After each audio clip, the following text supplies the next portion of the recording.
Okay, so this video is for a customer who, she has a doll, she's got a Reborn Victoria, whose eye has kind of been shoved back a little bit in there, and she wants to remove that eye and fix it.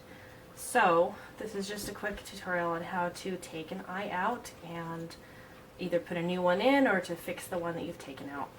Now this doll obviously is not done, it's actually just a blank kit. I'm just using her for the purpose of this tutorial. So now with this particular doll, taking the head off is actually pretty easy. With other jointed dolls, usually you'd have to take the arms off first to reach the joint to the head, but just the way that Victoria was designed, she's actually really easy to get the head off of.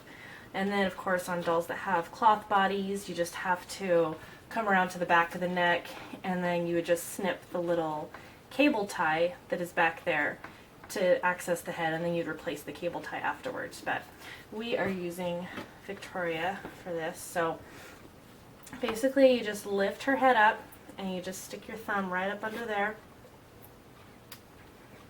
And you just kind of carefully work it up and over this little neck groove. Victoria is a very, very soft doll, and so she's really easy to maneuver. Now inside, she's got this little thing that keeps her head from coming off because she's so soft and flexible. Without this, the head would just fall off. So we're going to set that aside. Now, on a finished doll, of course, there's going to be all sorts of stuffing in here. I didn't stuff her because she's not done. But you would need to take all the stuffing out. There would also be some weighting material. I use glass beads. I put them inside of a little nylon so that can just kind of be worked out as well. So once you've got everything out, then you would need to take out an eye. Now the eyes on this doll, I don't have them sealed in place, but it's essentially the same thing. On the eyes that are sealed, of course, there's going to be a glue on the inside here, on the back of the eye. Now I've done this before. I've taken eyes out even after they've been sealed. It just takes a little bit more work. When you press in there, you're going to press it on the eye. Now when there's a glue on there, you're going to need to push really pretty hard because that glue is trying to keep it together. But if you reach back in here with your other hand, you can kind of work it away.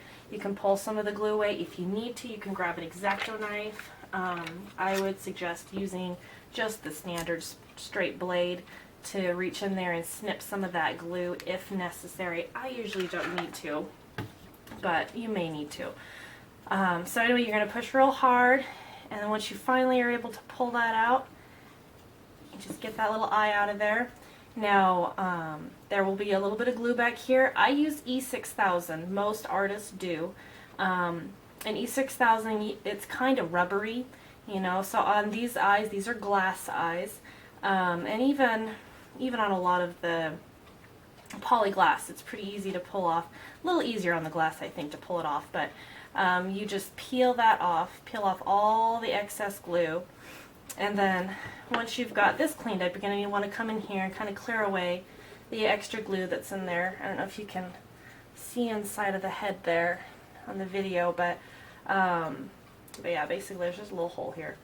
So you can reach in there and just pull off that extra glue. And then once you've got that done, then you can go ahead and reset your eye, whether you're doing different eyes or the same eye. You go ahead. I just set it on my finger. Sometimes it helps if you put just a very tiny bit of glue on your finger just to help hold it in place while you're maneuvering it up into the head. Yeah, so just set that on your finger, set it inside the head, reach up there to the eye socket, work it into place. And you want to look at it a couple times, make sure that they are straight. A lot of times what I'll do is I'll take a little flashlight and I'll shine it on the eyes, especially on these darker eyes. She's got a real dark blue in here, you know, so you want to make sure that you have them perfectly even. So I use a little flashlight just to brighten it up so I can see if those pupils are facing the same way and are the same distance from the top and the bottom on both of them, so they're just perfectly even. And then once you've got it adjusted the way you like, then what I do is I take, You know, you can just use a simple little popsicle stick, or those little sponge brushes. I use those sometimes. You know, and then you'll want to put a little bit of glue on there. And like I said, I use E6000. It's a very strong, durable glue. There are other glues that you could use. I would recommend something that's a little bit stronger than just your regular, just your regular craft glue. That I can't even think what it's called. The stuff in the brown bottle, that's going to be too weak. You want something that's a little more rubbery, a little thicker, heavier. So you get your glue on there. And you're going to reach inside there and basically just paint around this seam. And again, I don't know if you can see on the video, but you can see it really well in person. If you just reach in there and right around on that seam that is open between the where the eye is and where it was cut, you're just going to paint the glue right around on there to get it nice and solid. And then what I do is I like to leave the head facing down while it dries. You know, oftentimes I will set it in like a cup or something like that, you know, just in case. You know, I have seen eyes that want to slip around a little bit while they're drying. That's not usually the case with Victoria because the way her vinyl is, it kind of grips the eye. But some of the other vinyls, you know, the eyes do tend to slide around a little bit, especially if they don't, especially if they're not quite the right size or they don't fit completely perfectly. So you want to leave that face down while it dries, and I usually give it, you know, I give it a few hours to dry just to make sure it's real nice and firm. And then once that is all done, then you're going to stuff your head again.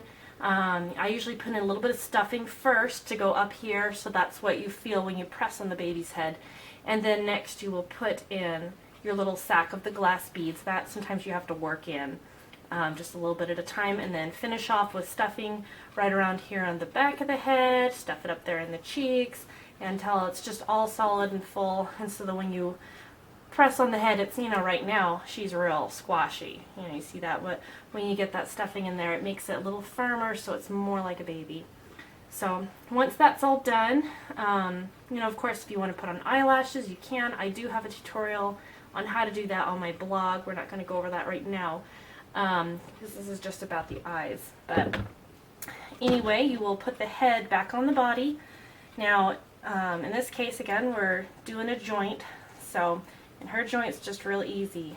So we're just gonna stick the neck right up in there, and it takes a little bit of maneuvering to work this head back on. You're just gonna pull it over a piece at a time, get that up and over there until it's just back in place where it belongs. And that is it.